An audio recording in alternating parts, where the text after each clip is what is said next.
Welcome to Middle Ground, the space between who you were and who you're becoming. I'm Bryn Erickson, life coach, mom, Latter-day Saint, and just a fellow work in progress. Consider this your space for all of it. The real conversations about faith, relationships, health, finances, identity, sexuality, and every beautiful, messy piece of being human. Because I believe the more honestly we see each other, the better we love ourselves and the people around us. If you felt that, you're in the right place. Let's get to it. Hey there. As you are listening to this podcast, if someone comes to mind that you wouldn't mind sharing with, that would be amazing. The algorithm is a real thing, and I would love for as many people that this podcast can serve to find it. If you feel like following or leaving a comment, all of that will help people find the Middle Ground podcast, and I would appreciate it so much. Now, enjoy this episode. Heather Campbell, welcome back. How are you? I'm so good. How are you? I am great. Last time we chatted, we talked about health and body love, but tonight we're going to get personal about you and your journey of faith and expansion. I recently recorded an episode with a friend, and she refers to it as a faith expansion. I love that. Me too. I was like, yes, that's it. That is the phrase. It's growth, it's progress, it's perspective. I love and it. it can be a beautiful, beautiful thing if we embrace and allow it. So thank you for coming on and sharing yours with us. Of course. Thanks for having me again. I guess it's a good sign if you were willing to have me a second time. So happy about that. But I always appreciate you in creating a space that feels safe to share about. So thank you. Well, thank you. Is it not always a safe space to share your beliefs about faith and religion? No, it's actually not sometimes. So yeah, we'll have to get into that. If you want to get into that right now, I can. But yeah, not always. So I appreciate let's do some background first. Well, that's a huge compliment to me, and I appreciate that you feel that way. I haven't always felt that way too, but it takes practice. I'm learning. Like, the more you're willing to talk about it, and the more willing you are to see people's perspectives without having to prove anything. I agree. That makes all the difference. I agree 100%. Yep. So Heather, were you raised in religion or a form of spirituality? Tell us a little bit about your upbringing. Yeah, so I grew up in the LDS church. Pretty much everyone in my family and all my friends were members, and that was my upbringing. And if you were born and raised in Utah, you know that especially in Utah, the church can feel very intense. It's definitely all encompassing. And if you are someone who struggles with it, it can be very overwhelming because it is, it's woven into every aspect of your life. So that was very much my upbringing. And yeah, I started to struggle. Primary age, I have memories of struggling with certain aspects of the church. So it's definitely been a journey, and it's been something that's been ongoing since I was a child. What was unsettling for you as a kid? Like, what were some of the first things you're like, I don't know about that? Yeah, I just remember in general feeling like one of my biggest just hangups has always been feeling like the lack of love, I guess I would say. Like certain teachings and certain portrayals of the Mormon God just did not feel loving and good to me. And that is something that felt really, really confusing as a child. And I also just remember, just certain teachings. I don't know how like specific I will get, but there was just things that I'm like an empath. And so even from a really young age, I just felt things so deeply. And so if something felt unsettling to me, it was just so hard to shake. And especially as a child, I think I also didn't feel like safe to ask questions, safe to um have the questions that I was feeling. Like even, I just felt guilty for even thinking the or wondering what I was wondering about, if that makes sense. Mhm. And when you're a child, you don't you don't know how to voice that and how to work through that, especially if everyone in your life, seems to not struggle in the way that you're struggling. And Mm. so I have memories, like I said, just primary age of really just being upset about. I remember one big one for me was I feel like it was always taught to just be careful about associating with people who were not members of the church. And Okay. that one was always really hard for me. We had these wonderful neighbors. I had wonderful school friends um, who I loved being around. And that was one that always really confused me as a child because I'm Mm. like, I know these people and they're wonderful. So why at church are they telling me one thing, but to me, that doesn't feel correct? And just things like that, that as a child, it felt so confusing because I was so young. And how did that impact you as you got older? I continued to go to church and, you know, as I was younger, it wasn't like a weekly struggle, but it was just here and there kind of, things that made me curious and things that I was like, okay, I don't, really know if I agree with that. But as a child, you're kind of just like, okay, well, that's just what they're telling me. Mhm. So I must be wrong. And I need to listen to what they're telling me, even though that doesn't feel like good to me. Mhm. And then as I went into my teenage years, and kind of started developing more into who I knew I wanted to be and developing my own belief system and got a little more comfortable with the curiosity and the questions. I still went to church, but I definitely felt like I had to fake it a lot, if that makes sense. I Mhm. felt kind of the same as I felt like a child again. I wanted to fit in and I didn't want anyone to know that I struggled. And I did everything to fit in and make it look Mhm. like I was happy and I was happy to be at church, and but that wasn't the case for me, unfortunately. What was the tipping point? Um Honestly, it wasn't until my adult life.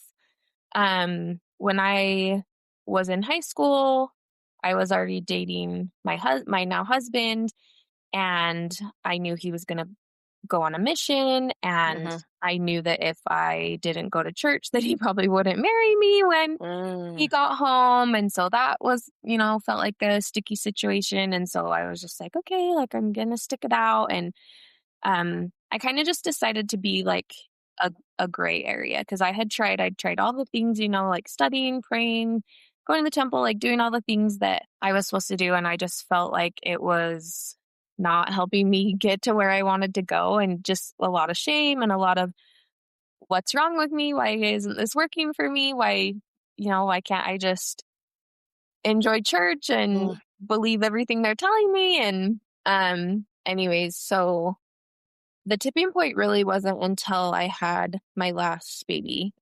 Um yeah, so I was like in my 30s. Mhm. Um but all in, my married life and my in my 20s, I still really struggled. But my tipping point was definitely after my fourth baby. They put me in young women's and they asked me to teach a lesson, and I was going over the lesson and I was just like, I can't do this. I Mm. can't stand up and teach this because it's just I can't do it. I finally looked at it as I was betraying myself every week Mm. and choosing the comfort of others and choosing to do what I thought other people wanted me to do instead Yeah. of doing what was best for me.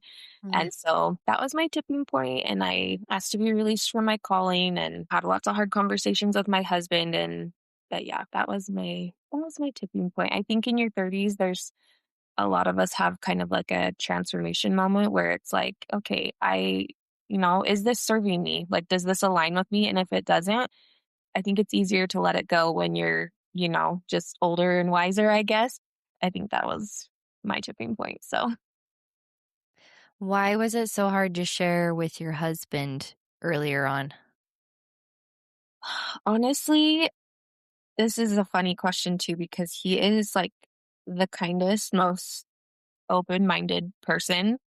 But again, it was just I think years of like shame that had built up, just wanting so badly to just not struggle with the church and to just be happy going every Sunday and, be happy with what they're teaching and just the shame of being one of my only family members and friends who felt differently. And that felt really scary. But it was actually a really beautiful experience once I finally did talk to my husband about it. And I had, voiced little things here and there over the years, but I don't think he really knew how, like, the extent that I was struggling, and that's my fault because I not and it wasn't at all that I didn't feel like he was a safe person, but it was just, like, felt scary, like, what is gonna happen to our dynamic because we have a very happy marriage, and I just didn't wanna rock the boat at all, but once I did get brave enough and open up to him, he was amazing and very supportive, and just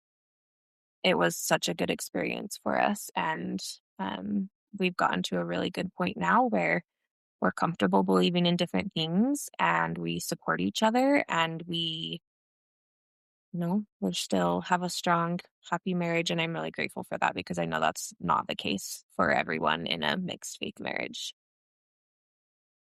Yeah, it's interesting. I know when I got married, it never crossed my mind that we would become different people. Yeah. Um, but I bet most marriages are not the people that they were when they got married. And thank goodness, right? Especially Yeah. for those of us in Utah that get married really young.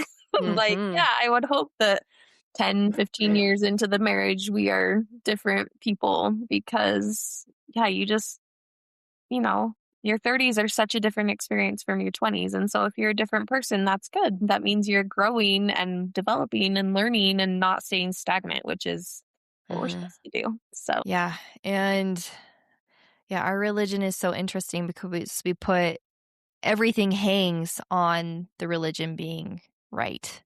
mhm. And if it's right, then you do all the things. And if you do all the things, then you get to stay together. Yeah. And that is scary. And that's why a lot of marriages in the past, I think there's a shift. I think that people are starting to see that maybe there is a way Hmm. that it could work out, even Yes. if we're not on the same page and everyone Mhm. in our family isn't on the same page. At least that's what I'm Yes. concluding. And I'm finding more people that are realizing that. Hmm. And well, for me, that's a God worth believing in. Yes. Like the one that loves families enough that it doesn't matter how people live See, and or, to me too, yeah, that's more love based. yeah. Whereas thinking about it in the opposite way of, okay, Mhm, we're not going to be together. This isn't going to work out. It's not okay. That to me is fear based. And so much of the church that I've struggled with, for years mhm. now is that same situation. That doesn't feel good to Yeah. me because that feels fear based. And I personally am drawn to looking through the lens of love and Mhm. teachings that feel good and that are love based is what has always resonated with me more. Yeah, and before we dive into how you worship or are spiritual today, let's talk a little bit more about your family dynamics. Is anyone still going to church then? Is your husband or your kids? What does Mhm. that look like for the Campbell family? Yeah. So when I first stepped away 6 years ago, we had my oldest child was 6. He was only 6. And then we had a baby that was not even 1 years old. And we have 4 kids Mm, total. So teeny tiny kids. And so I went to church with Tyler still for like 4 years. I went to sacrament meeting, I should say. And then, um, well, I guess for the first couple of years, I actually stayed both hours because okay. sometimes our little kids, would need to be sat with in primary and nursery. Mhm. But I had asked to be released from my calling and I had kind of told, like, the bishop and the Relief Society, like, hey, I'm stepping away. I'm just coming to support my husband, which I was happy to do because, when we got married, we agreed that that was what we were going to do, was take our kids to church every Sunday. And so I still wanted to support him in that, even though it was super difficult for me. Mm. Um, but so yeah, I did that for 4 years. And then about 2 years ago, I stopped going because our kids are all like school age now and can sit still for the most part. And Yeah. so Tyler takes them every Sunday by himself. I go with them on like Mother's Day and Christmas and for the primary program and any other time that my kids are like giving a talk or something, I will go Mhm. and support them. And same with like mutual, if there's a special meeting that all the parents are invited to, I go. And so I'm so happy to support my husband and my kids in anything church related. And I'm happy to go to the ward Christmas party and the ward Halloween party. And so I still am very much willing to go and be a part of it. And I'm so blessed and lucky because my ward is full of the kindest people. We had Mhm. only been in the ward for maybe a year, not even a year. Okay. So I didn't know everyone super well. Yeah. When I, asked to be released and said I was taking a step back. But I guess I did keep going to church. And so I was still able to build relationships. But, anyways, I have been so blessed because everyone in the ward has respected my wishes of not wanting to be like bombarded with text messages. And I don't want people showing up at my door. And they know that if I want to come back and participate, that I will let them know. But they have not been pushy at all. And another thing that I've always really appreciated is that they don't treat me any differently and they do not treat my kids differently. That was something that I was so torn about as I was like, Mm. are people gonna like let their kids come to my house and play with my kids if Mm. they know that I don't go to church anymore? And just things like that was so hard for me. But I have been blessed because my ward and neighborhood is full of the most loving, kind people, and I have never once had a bad experience. And I do not take that lightly because I know that's not the same story for a lot of people in my same position. Yeah. So I'm so lucky. And I think that's what makes it easier for me to go to church when I am going to support my family because I know that I'm going to be welcomed with open arms and everyone's so lovely Mm. to kind. And not like belittling No, or questioning or no, preaching. never. It's just, we're happy to have you. Yes. No, What like what do you never. wanna do? You wanna stay with your They're kids? You so wanna hang wonderful. out? Yeah. Yeah. And not even like the bishop. Like he'll say hi to me, ask how I'm doing. And people will ask like my husband questions when he's at church and I'm not there. But Mm. again, it's always been like respectful. Like no trying to get gossip, no, like you said, Just judgment. genuine No, curious yeah, how you're yeah, doing. yeah, Mhm. exactly. Like we are so lucky. I have literally had the best experience in that aspect, and I don't take that for granted. So I love that. And as your kids are getting older, you're gonna be having, like, ordinations and missions in Mhm. the future. What are your thoughts about that? Yeah, it's definitely hard. Like I have actually really struggled. So 3 of my kids have been baptized, and it's a Okay. hard day. It's a hard day for me, but I am more than happy to put on a happy face and be happy for my kids because they are happy that day. Okay. And I work through my feelings on my own time, and I have um a couple of safe people that I reach out to when I'm struggling that I can kind of just vent all my feelings out, too. And then once I get it out of my system, I feel better and that's how I process it.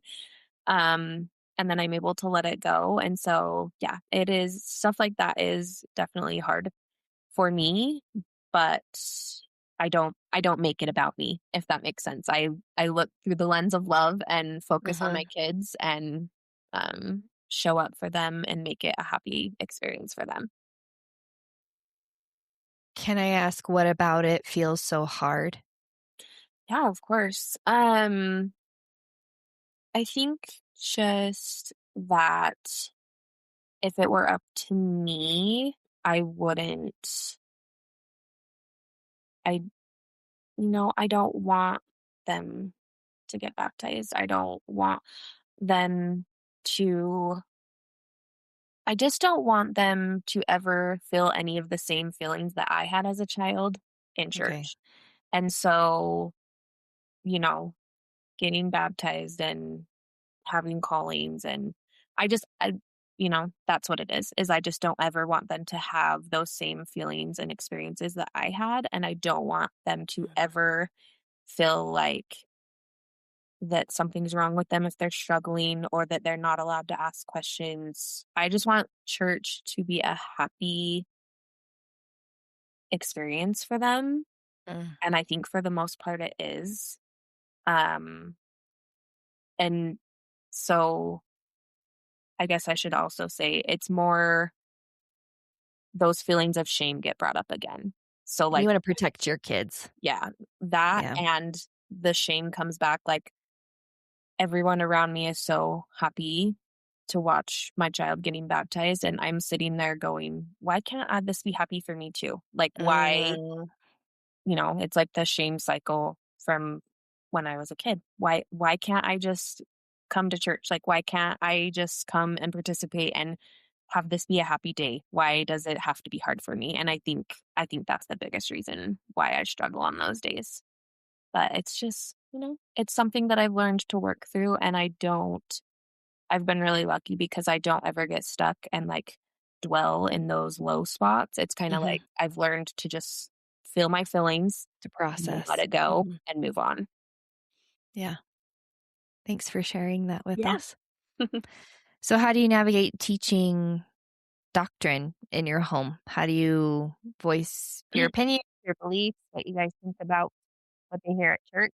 Yeah. So our kids are getting older and they have started asking questions just like, why don't you come to church, mom? Why don't Mhm. you like Jesus? And they've started asking stuff like that. And they are getting older now, but I try to keep my responses like age appropriate to them. Yeah. Um, I would never be the kind of person to try to pull them away from the church. I would never try to, just talk them out of being a part of it if it makes them happy. And that goes Yeah. for anyone who's my friend and family because I actually have a lot of friends and family members who I've never spoken to about this.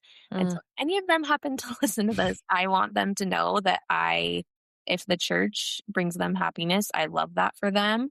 That unfortunately just hasn't been my truth and my journey.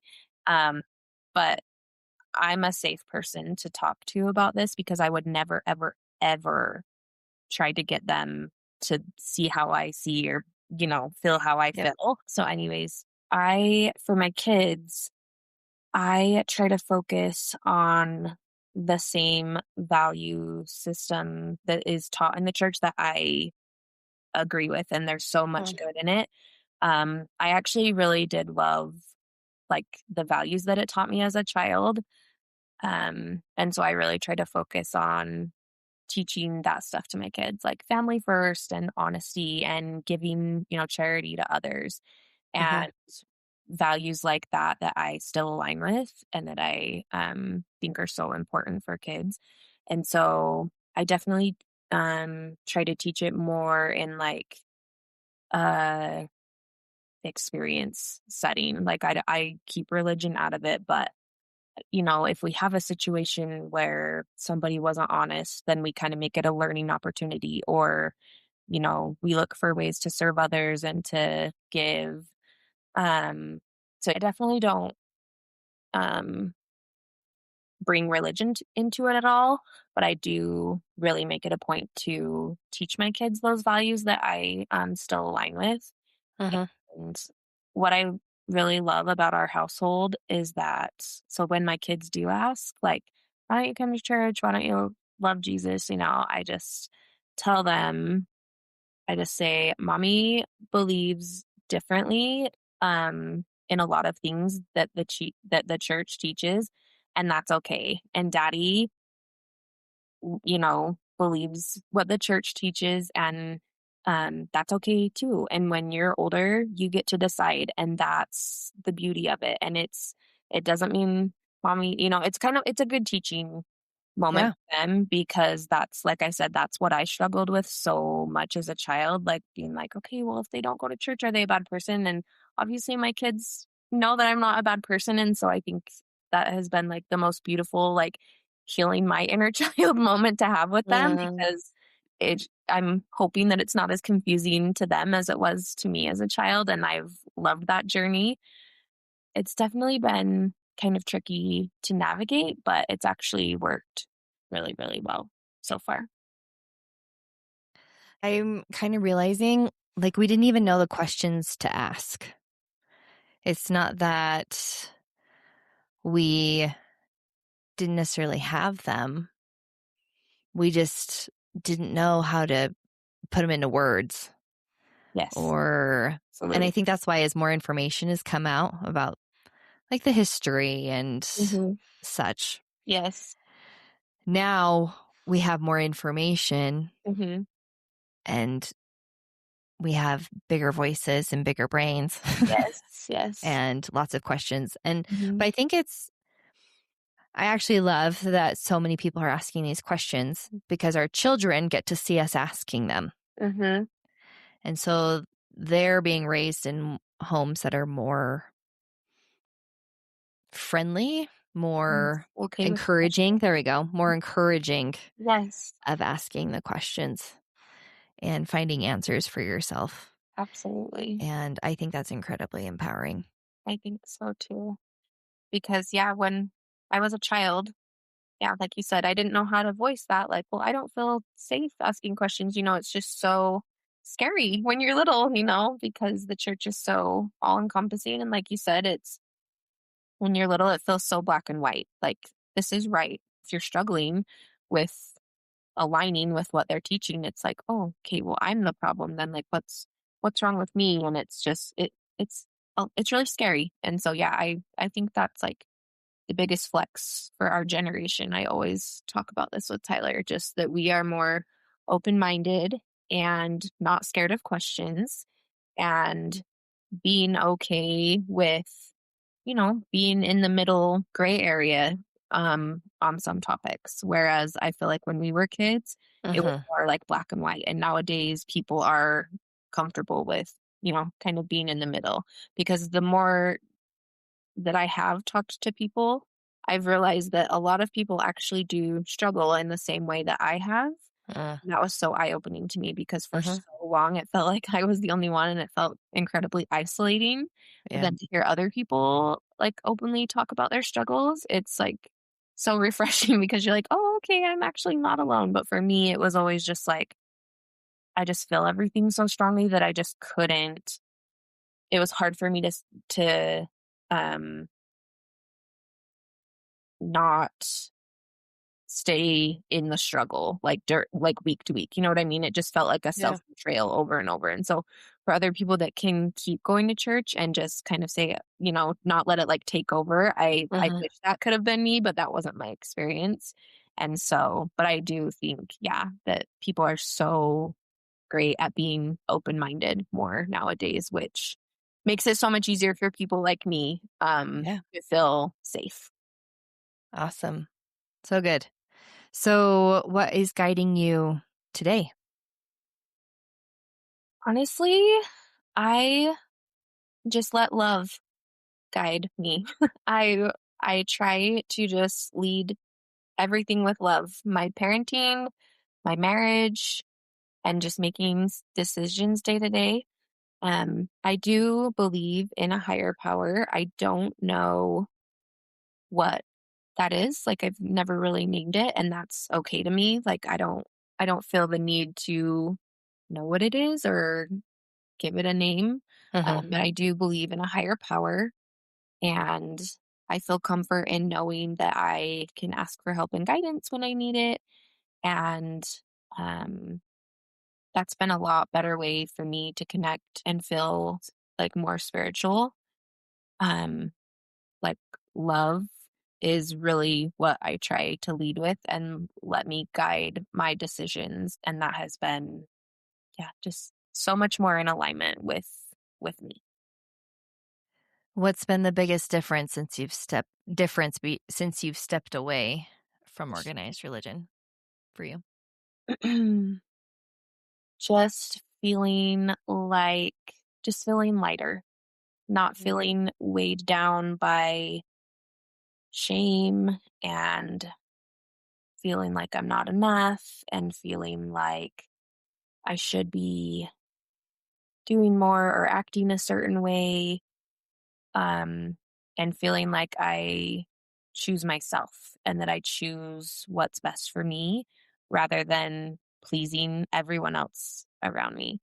And I was thinking about this earlier today, just how I think so many people who are members of the church and have loved ones step away, they don't realize that it is the most gut wrenching, heartbreaking process for the person who is stepping away.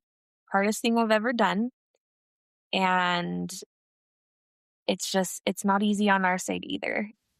If friends and families of members of people who step away could just look at it through love, it's such a better experience for everybody because it's not easy on our side either. And I can't tell you how many, again, like I said, like at my kids' baptisms and at church things, it comes up every single time. I just sit there and go, why can't I do this? Why can't I just come to church and be happy and participate and have it be a happy experience for me? And um, so for me, it's just been so refreshing to know that I choose myself instead of feeling like I'm betraying myself every Sunday and making other people happy by doing what they think I should be doing. I choose myself and I'm making myself and my nervous system feel safe because I'm aligning with what feels good to me. And I think when we put so much of our trust and who we are into something outside of us, that's when it's hard to come back to yourself. I don't know if I'm saying this right. Well, I get what you're saying. And it's almost like you don't even know what you truly believe because you've just been believing what everyone has told you to believe. Not to That's, say that you would actually take to heart what you have been taught yeah. and the principles and the messaging and Mm-hmm. all of it. And I think this applies not only to religion, but just like health advice Yes. and dieting and mothering Yes. and schooling and vaccinations. Like Mm-hmm. you hear those voices that you trust. Mm-hmm. And then just because they're saying things that you like, Mm-hmm. you take them on as your own. But I think there's a difference between just being, I like that, thinking I like that, and then actually taking it in and sitting with it. I don't know if that makes any sense. No, it does. And I think that that's one of the hardest parts about stepping away from organized religion. I think I actually wrote them down in a notebook and literally went through my entire belief system one by one and said, okay, does this align with me and who I want to be and where I'm trying to go? Or was this taught to me by somebody else and I've just never questioned it? And I think there's such a freedom in that. And I think women in our generation are so good at doing that. And like you said, in everything, in health and in mothering, and just say, okay, well, that works for the majority of people, but Mm. does it feel good to me? Like, does that feel right to me? And I think there's so much power in letting yourself decide and listening to your own intuition. And I think that was something that I really struggled with going to church, and I didn't know what it was when I was younger, Yeah. but now looking back, it was my own intuition and I didn't listen to it for a really, really long time. And when you do that for so long, your nervous system is on overload and you don't feel safe and it puts so much stress on your body. And it's just a really good feeling when you finally choose yourself and say, you know what? I love that if that works for you and if that's your truth, that's amazing. But for me, that doesn't feel right to me. And I think there's so much just beauty in Mhm. allowing, like, entrusting yourself and letting Yes. yourself decide and not pleasing other people. And I love how you keep using that phrase of choosing yourself, but all along the way, you've not only chosen yourself, but you've also taken into consideration the people that you love. Yes. It's not just whatever, I'm just going to live my life and you Mhm. guys have to deal with it, Yes. right? Yes. It's I'm going to honor what I need, but I'm also going to try and honor what you need Yes. too. But I'm Yes. going to do it in a way that aligns with me. And Exactly. I'm not just going to do it the way that all of you think I should be Yes. doing it.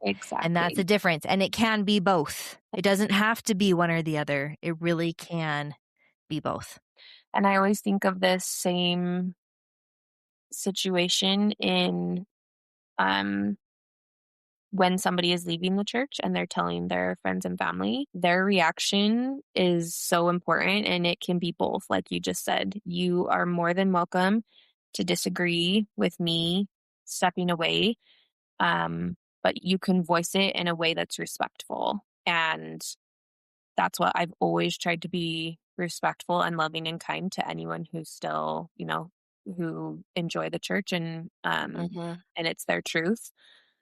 And a lot of the times I think um, people expect you to respect them, but then you Yeah. don't get that reciprocated, and it's really hard.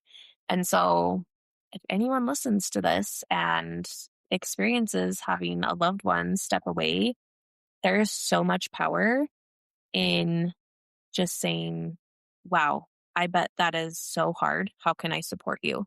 Hmm. Instead of judging and belittling and telling them that they're making a mistake and discounting their experiences. There's so much power in being loving and supportive. And you can think that they're making a mistake, but Right. your love and support is everything.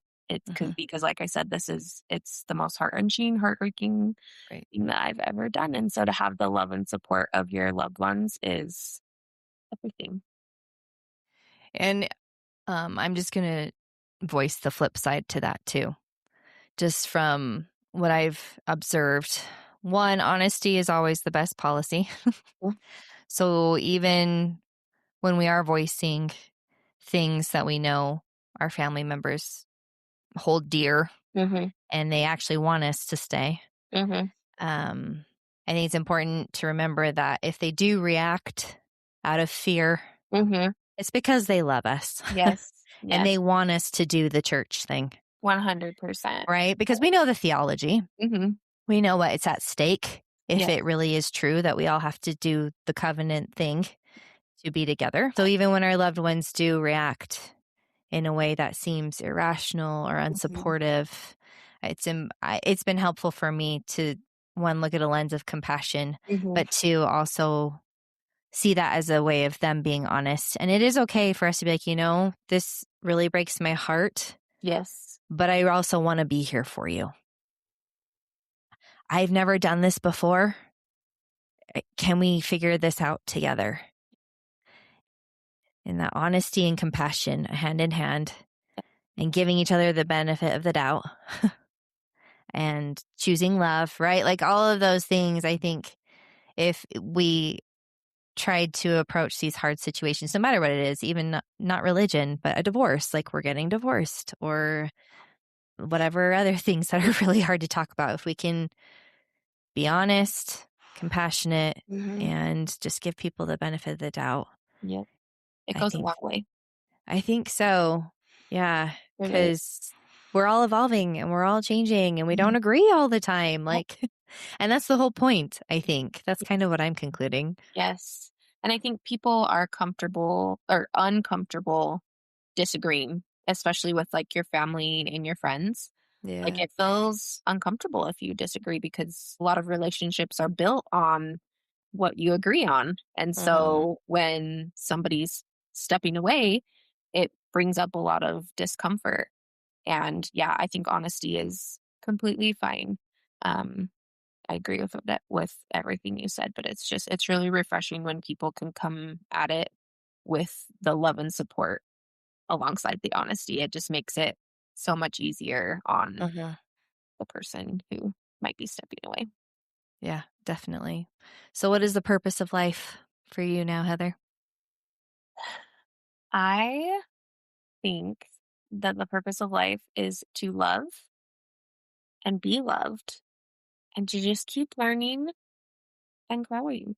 I, like we already talked about, how boring would it be if we just stayed stagnant all the time, but continually trying to evolve and move forward and just staying in alignment with, you know, who you truly are, and um, just finding your true authentic self. That's been where I've really found purpose. But I always lead with love. So I would say love and to be loved. And that is a lifelong endeavor Hmm. because it's not very easy to love yourself all the time No, it's not. and love other people. Yes, definitely not. Yep, it doesn't mean it's easy, but learning those hard lessons over and over and then being able to say, "Okay, I'm going to do that a little bit better next time." There's Right. something so amazing and so refreshing about that, and just Mhm. not expecting yourself to be perfect and allowing yourself to make mistakes and learn those lessons. It's very refreshing. Yeah, it really is. Okay, last question to leave us with. What's some advice you would give to someone that's in the thick of their hard questions and their doubts right now? I love this question. Um, I would just say don't be afraid to choose yourself and to listen to your own intuition, especially if it's something that keeps coming up over and over and over Mm. and it's on your heart and you just can't let it go. There's Mhm. probably a reason for that.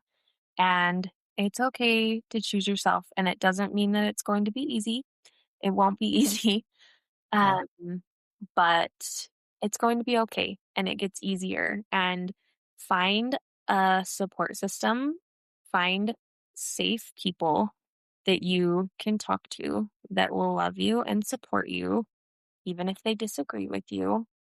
That is huge. And if you don't have that support system, you have to choose yourself, and it's okay to choose yourself. And it's okay to make other people uncomfortable, and their reactions and their opinions are none of your business. It's hard when it's family and friends, but honestly, living with yourself day in and day out Mm. um, is more important than pleasing other people. And yeah, you'll never regret choosing yourself and doing what's best for you, and being in alignment with what feels right for you, even if it's Mhm. different from other people. Yeah, 100%. How have you been able to find those safe spaces? I am so lucky. I um I just they've been there for me. My sister is incredible. She So I'm very lucky because my top 3 safe people are all active members of the church, but they are incredibly open-minded and they are so loving and supportive.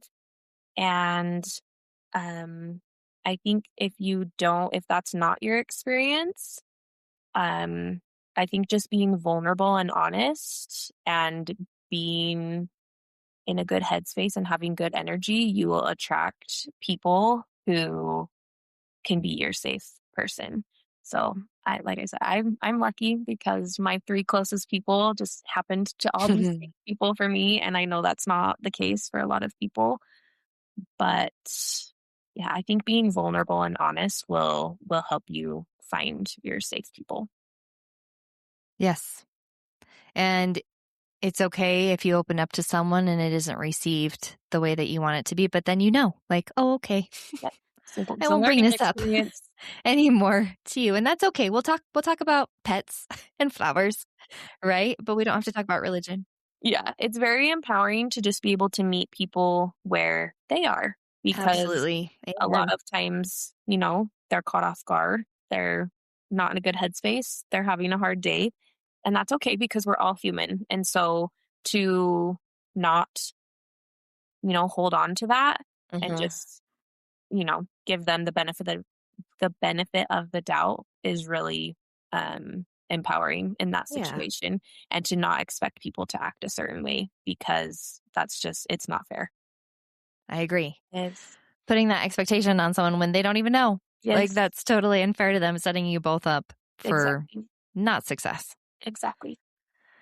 Oh, Heather, you gave great words of wisdom Thank tonight on how you. to navigate a mixed faith marriage, to choose yourself, and even some great insight for those of us that are trying to support those that are on their faith expansion or are stepping Mhm. away and transitioning out of religion. So thank you so much for your time. You're such a light. You're Well, awesome. thank you. And I love everything that you're doing. And again, thank you for creating a safe space and just being able to talk about these hard topics in a Yeah. way that doesn't feel scary is, I think, what a lot of us need. So I love everything that you're doing. Oh, I appreciate that encouragement. It's kind of scary It sometimes. is. So, but I felt a need because I've been there and it's hard and it feels really isolating and scary. And I think we can change that narrative with the more information that we have. So, I love that.